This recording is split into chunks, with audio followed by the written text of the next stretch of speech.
Para falar sobre gaslighting, eu recebo a psicóloga Paula Cruz. Tudo bem, Paula? Tudo bem, Tassiane. Prazer receber você aqui no Saúde em Dia. Prazer todo meu.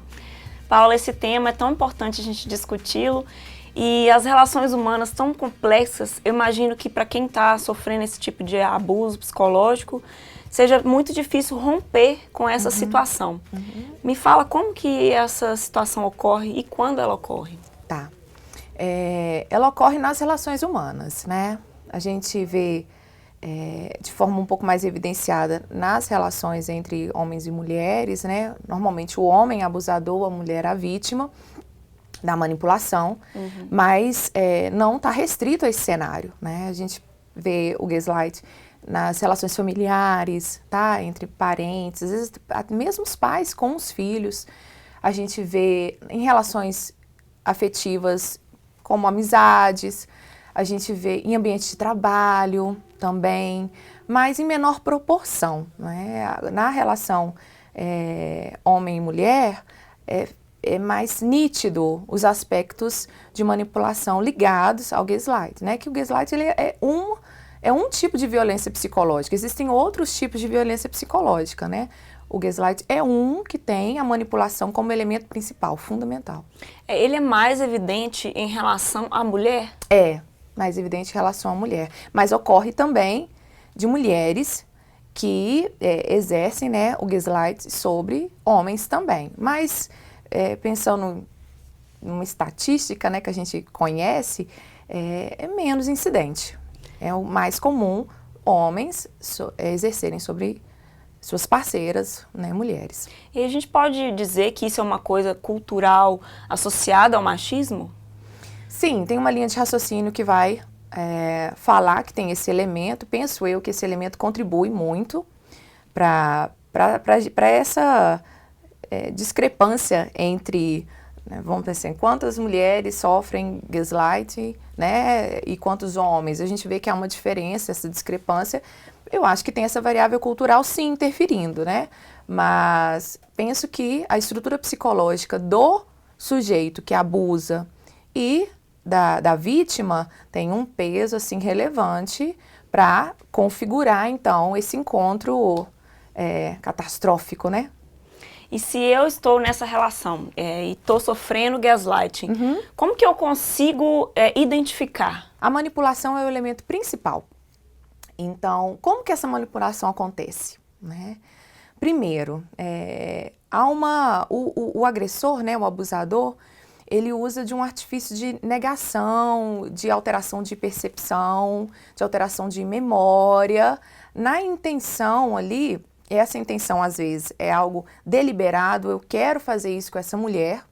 Às vezes, esse sujeito, o abusador, ele não tem muita consciência de que ele está fazendo isso, que ele está tendo atitudes perversas com relação a essa mulher. Mas basicamente é assim. Situações do dia a dia, comuns, às vezes do relacionamento, a vítima, ela questiona, às vezes, o parceiro com relação a alguma coisa e esse parceiro começa a negar que aquilo tenha acontecido, que tenha sido daquela forma, né? Você vai falar assim, eu vi uma mensagem no seu celular de uma mulher. Quem é essa mulher? Aí ele fala assim, não, mas não tem nenhuma mensagem no meu celular. Não, mas eu vi. Eu falei assim, não, você deve estar equivocada. Exato, você está ficando doida. Não tem nenhuma mensagem no celular, né? Ele começa a negar. Às vezes um fato, você lembra que aconteceu isso tal dia, que você falou isso comigo? Ele fala naturalmente, assim, não aconteceu.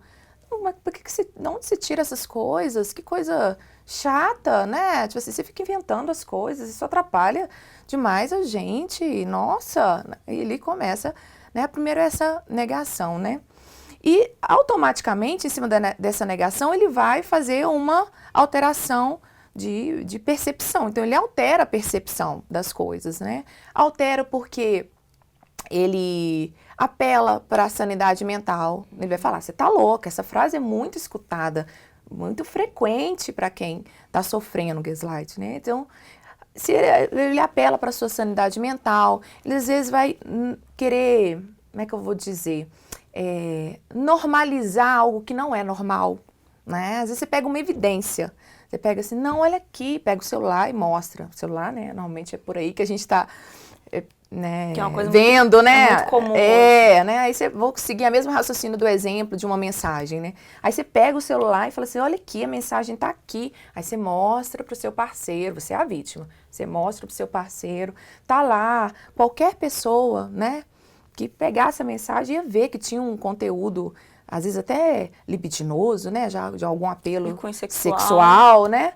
E aí o sujeito, o abusador, vira para você e fala assim, não, mas o que tem de mais nessa mensagem? E começa a te confundir, você vai entrando na dúvida, né? Seria isso aqui é normal, uma coisa né? assim, eu já fiz isso outras vezes e você nunca tinha reparado, nunca tinha reclamado disso? Seria essa situação? Ou dizendo, tipo assim, não, isso aqui é uma mensagem, que mundo que você vive, as pessoas conversam assim, isso é o normal entre pessoas, né? Todo mundo fala esse tipo de coisa, tipo, você nunca falou isso pra ninguém? Aí a vítima começa a pensar, né? Assim, gente, será que eu realmente tô ficando doida, né? E começa a falar, nossa, meu ciúme tá ficando elevado. A questionar a própria realidade. Sanidade mental.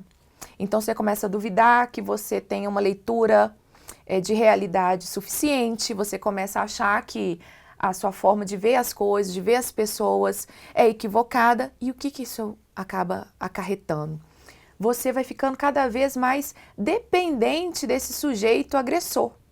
Por quê? Porque você acha que ele vê as coisas de forma certa e você vê as coisas de forma errada, então que você tem que ficar com essa pessoa, porque você não consegue, né, tocar a sua vida sozinha. Aí você começa a falar, eu tenho problemas mesmo, né, e esse sujeito reforça isso, porque ele vai apelando para a parte emocional, ele vai falando, olha, eu tô falando isso pelo seu bem, né, eu quero que você, né, melhore, você tem que procurar ajuda, porque isso não é coisa de gente normal, né, eu tô querendo te ajudar, mas fica difícil, se você não mudar, eu vou te abandonar, que é uma outra chantagem emocional comum. Você tá contando isso aí, eu penso assim, eu nunca passaria por isso, mas eu já passei por isso um pouquinho. Então, onde que é o gaslight, onde que não é? Tem uma pessoa que é mais suscetível a isso, onde que eu tenho que botar o pé no freio assim e falar assim, nossa, meu relacionamento tem alguma coisa errada. Não é que existe um perfil, mas existem algumas coisas que a gente nota. Por exemplo, às vezes mulheres que têm, às vezes, internalizado crenças, ou têm crenças, às vezes, limitantes, né, com relação à própria pessoa, que não sei como a gente chama de autoestima, né? Às vezes a autoestima já é baixa, às vezes ela já tem crenças de que ela não é uma pessoa tão bonita, tão agradável, boa o suficiente, ou ela pensa que, nossa, essa pessoa quis estar comigo, eu já estou no lucro, porque eu sou tão... né? E às vezes ela não é, às vezes é uma mulher ótima, né? Não tem nada ali, mas internamente ela acredita ser, às vezes, defeituosa, né? Ter alguma coisa. Então, tem uma série de questões do desamparo emocional, medo de ser abandonado. Então, é amplo, né? Não tem um perfil. Mas pelo que você falou, são os pontos justamente que batem... que o abusador bate, assim, a autoestima, a vaidade, a questão do amparo, que são minados ali pelo abusador. Sorrateiramente, exatamente. E que acabam deixando a mulher dependente mesmo. Sim, sim. Já o abusador, ele já tem um perfil desse prazer com o poder, né? Ele quer exercer o poder. Há linhas teóricas que vão falar que, na verdade, por trás dessa necessidade de poder, existe também um sujeito que se vê tão pequeno quanto, só que ele não dá conta dessa percepção de forma consciente, então ele tem que estar o tempo inteiro se valendo de um outro para se bancar, exatamente, para se sustentar nessa visão de que ele é alguém, na verdade ele se vê como tão depreciado quanto a própria vítima, né? Mas, assim, vai depender do nível de conhecimento desse sujeito, né? Mas a gente sabe que ele tem um prazer mesmo em minar o outro e se sentir soberano, né? Poderoso em cima de alguém.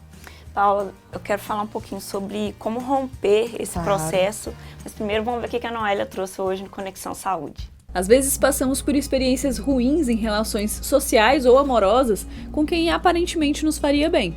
Mas até que ponto essa convivência é saudável? Será que é sempre possível saber se estamos, por exemplo, em um relacionamento abusivo?